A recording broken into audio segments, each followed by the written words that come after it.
Everybody, my name's Ed. Okay, so we're going to do another trade review. This time it is going to be, well, my copy says Daredevil Visionaries, Kevin Smith with Joe Quesada and Jimmy Palmiotti. But this is really going to be a collection of the uh, Daredevil Guardian Devil arc from 1998, I believe. So it's written by indie filmmaker Kevin Smith with art by Joe Quesada and Matt. So Matt Murdock slash Daredevil is asked to take care of a baby that might be the Antichrist. While uncovering mystery for where the baby has come from and its true nature, Daredevil faces off against a variety of villains and is forced to wrestle with matters concerning his faith and morality. He also has to consider if it's possible to have a future with his old lover, Karen Page. Eventually, Daredevil has to track down the master villain, pulling all the strings, and he has to confront flaws in his character. So, like I said, a desperate young woman presents Matt Murdock with a baby she has given birth to, supposedly through immaculate conception, and she thinks that the baby is going to be the Messiah. She asks Matt to protect the child and then disappears. Soon after, a mysterious man comes to Matt and says that the child is actually the Antichrist and will bring misery and pain to Matt and his friends if he doesn't kill it within a couple of days. Not long after, misfortunes befall Matt, his partner Foggy, and his lover Karen Page. Matt is driven to the brink of insanity.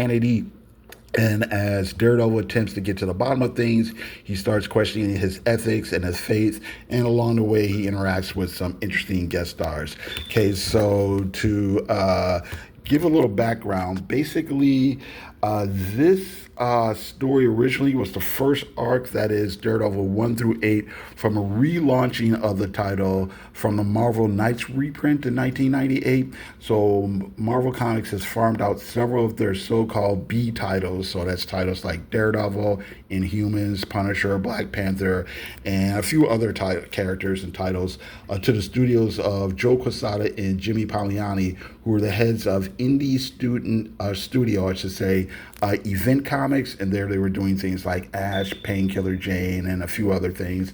So Joe Quesada and Jimmy Palmiotti recruited a variety of interesting talent to bring renewed energy to these titles through a variety of ongoing and limited series. And Marvel Knights was slightly different than the Heroes Reborn initiative. In that one, Heroes Reborn, Marvel recruited a number of image artists to come back to Marvel to take over the titles like Captain America, the Avengers, Iron Man, etc. And in that one, the characters were removed from the regular continuity, and that initiative was plagued with all kinds of behind-the-scenes conflicts. And for Marvel Knights, here the characters stayed in regular continuity, and like I said, Joe and Jim were able to provide higher quality content, and therefore they got a lot of interest generated among the fans, and some of the titles achieved considerable critical acclaim.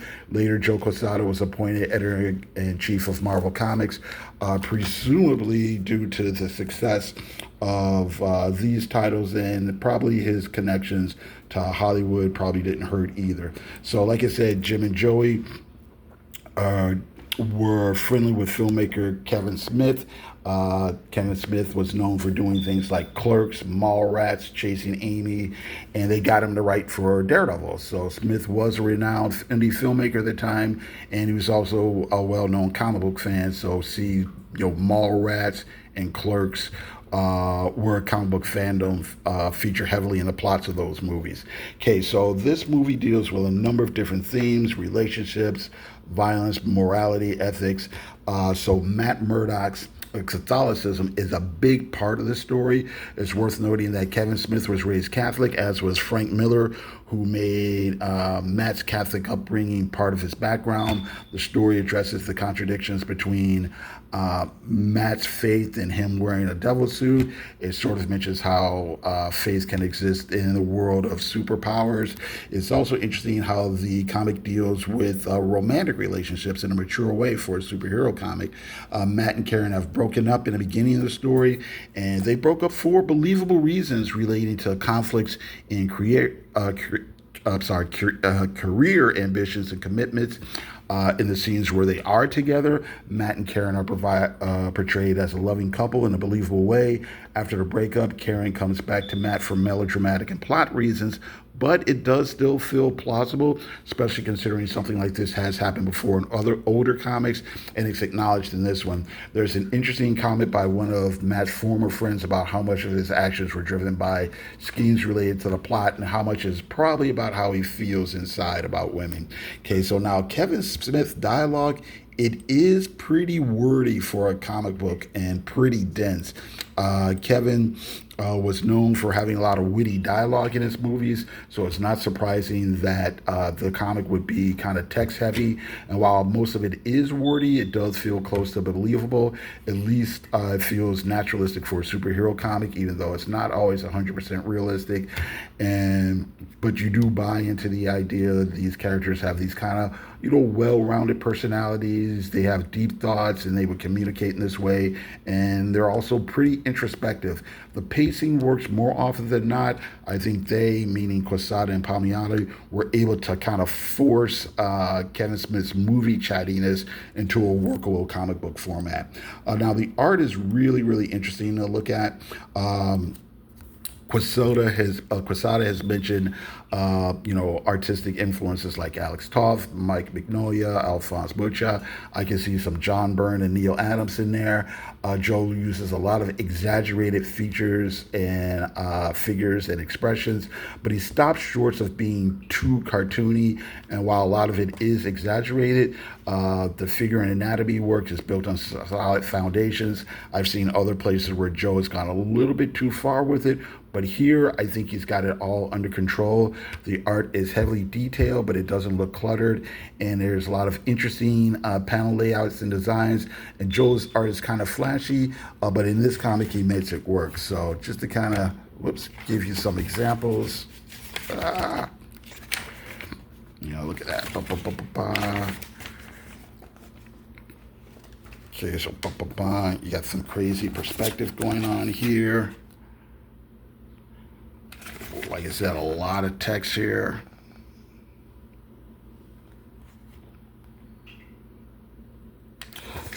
Can also get kind of this sort of Jim Steranko, Will Eisner type of layouts.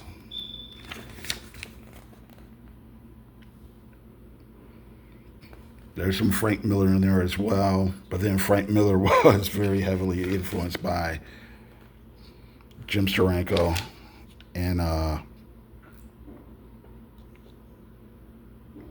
Will Eisner. You got some interesting diggly-doo going on here. Like I said, the production value is really great here too. You got some really nice coloring and you got some high quality paper and whatnot. Okay. Like I said, it's a little bit cartoony, but not too much so.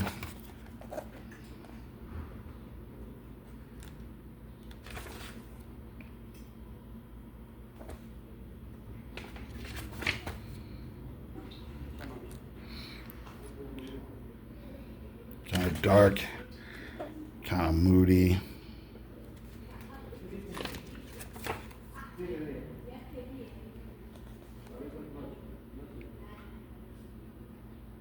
He's your son. You know he's innocent.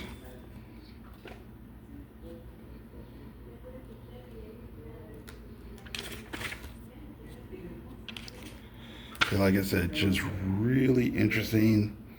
Some really good kinetic stuff working here.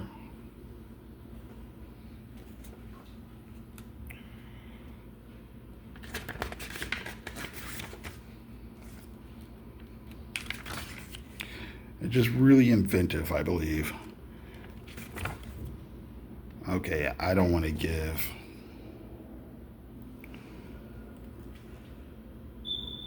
too much of it away. It's also interesting that a lot of it kind of calls back to the 80s Frank Miller runs, the original run, as well as the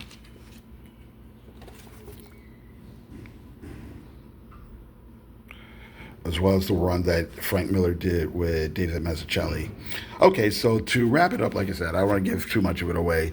Daredevil Guardian Devil is a real interesting revamp of the Daredevil title. Great premise with good dialogue and some dazzling art. Kevin Smith and Joe Quesada create a dense superhero tale full of action and suspense and romance. But the story also wove in some interesting ideas about religion, morality, and ethics.